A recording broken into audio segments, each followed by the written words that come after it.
idea to bring the memorial to Plainville started when my husband Ken and I saw the towers in Philadelphia at Independence National Park. Once we understood what it was, we immediately looked for Rooks County's own hero, Bryan Nichols. After finding his picture, we realized this memorial was special because it also recognized training accidents and PTSD victims. My son's best friend and one of Plainville's own, Andy Brown, was a Navy corpsman who we lost to PTSD in 2017. So we approached the woman at the information table to find out how names are submitted. When I started talking to Noala, I found out she was a farm wife from a small town with sons who had gone to military academies. I'm a farm wife from a small town with sons who had gone to a military academy. It felt like it was a sign. Ken and I knew there was no place that could do this exhibit more justice than Rooks County. After we started planning, Plainville lost another hero to PTSD, Lynn Pogg.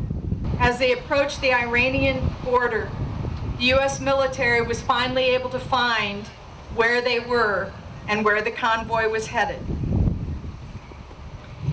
It was at this point the military figures that they weren't going to be able to take them into Iran. And so they pulled these SUVs carrying my son, pulled off the road, and Jacob and the others, who had all been hooded and handcuffed, were taken out of the vehicles and executed. We must always remember the genesis of freedom that we enjoy today as Americans is rooted in these heroes and their sacrifice.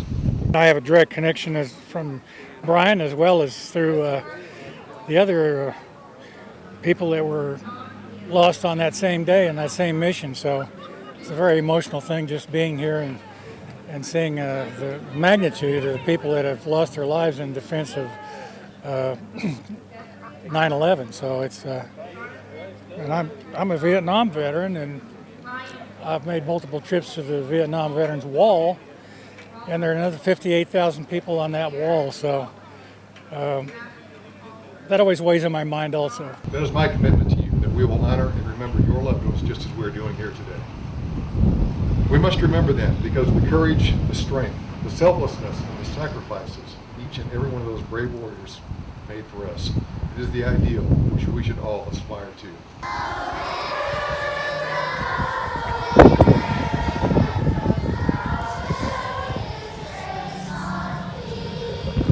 Our school committed to this event 100% from the start. Classes have corresponded with most of the Gold Star families here today. We actually were lucky enough to be Bryan Nichols, his family's.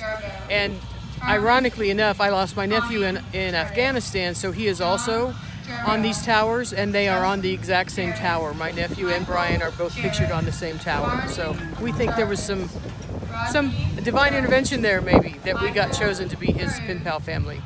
Robert Allen, Lonnie Calvin Allen Jr., Ronald Allen.